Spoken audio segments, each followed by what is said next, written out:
ඔයාලට පේනවා ඇති මම මේක මේ පැත්තට කරකවද්දී මේ LED එකේ එළිය හිමීට අඩු වෙනවා. ඒ වගේම මේක මම අනිත් පැත්තට කරකවද්දී ඔයාලට පේනවා ඇති මේ LED එකේ එළිය ටික ටික වැඩි වෙනවා. ඉතින් මේක තමයි යාළුවනේ අද අපි හදන්න යන්නේ. ඒ කියන්නේ LED එකේ එළිය පාලනය කරන පරිපථයක් තමයි අද අපි හදන්න යන්නේ.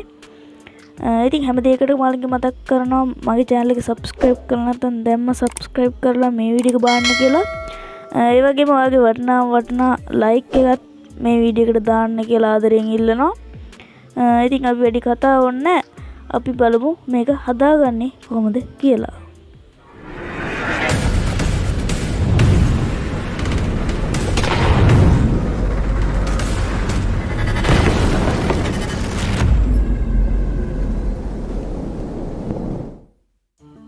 ඉතින් යාළුවනේ අපිට මේක හදාගන්න අවශ්‍ය වෙනවා LED බල්බ් එකක්. ඒ වගේම මේ වගේ CIK variable resistor එකක් අවශ්‍ය වෙනවා පින් 3 එකක්. ඊළඟට මේ වගේ මේකට power දෙන්න මේ වගේ බැටරියක් මම පාවිච්චි කරනවා. ඉතින් මේ ටික තමයි අපිට අවශ්‍ය වෙන්නේ. අපි බලමු හදාගන්න විදිහ. ඉතින් යාළුවනේ මම මුලින්ම මේ විදිහට අපේ CIK variable resistor එක ගන්නවා. ඉතින් මෙන්න මේ පින් 3ක් තියෙන පැත්ත මගේ පැත්තට හරව ගත්තාම මෙන්න මේ වම් අත පැත්තේ අයිනම් පින් එකට හරි දකුණු අත පැත්තේ අයිනම් පින් එකට හරි LED එකේ ධන පින් එක තමයි පාස්ස ගන්න තියෙන්නේ. ඉතින් ඔයාලා දන්න ඇති LED වල දිග පින් එක ධන කෙටි පින් එක ඍණ කියලා. ඉතින් මම මෙන්න මේ වම් අත පැත්තේ අයිනම් පින් එක තෝරගෙන LED එකේ ධන පින් එක එතෙන්ට පාස් ගන්නවා.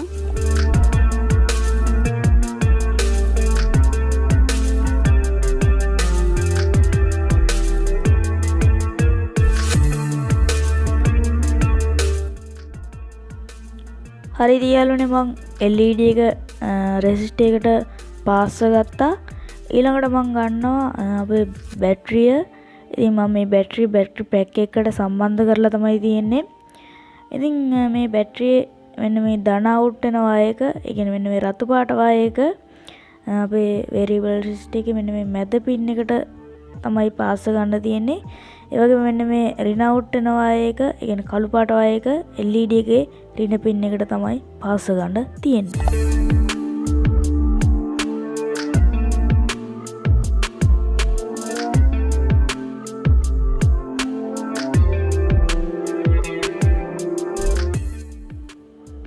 ඉතින් යාළුවනේ ඔයාලට පේන ඇති මම බැටරි වයර් දෙක සම්බන්ධ කරපු ගමන්ම LED එක වැඩ කරන්න ගත්තා. ඉතින් මම මේ variable resistor එක පොඩ්ඩක් මේ පැත්තට කරකලා බැලුවොත් ඔයාලට පේන ඇති එළිය අඩු වෙනවා ටිකෙන් ටික. ඒ වගේම මම මේ resistor එක අනිත් පැත්තට කරකුවොත් ඔයාලට පේන ඇති ටිකෙන් ටික එළිය වැඩි වෙනවා.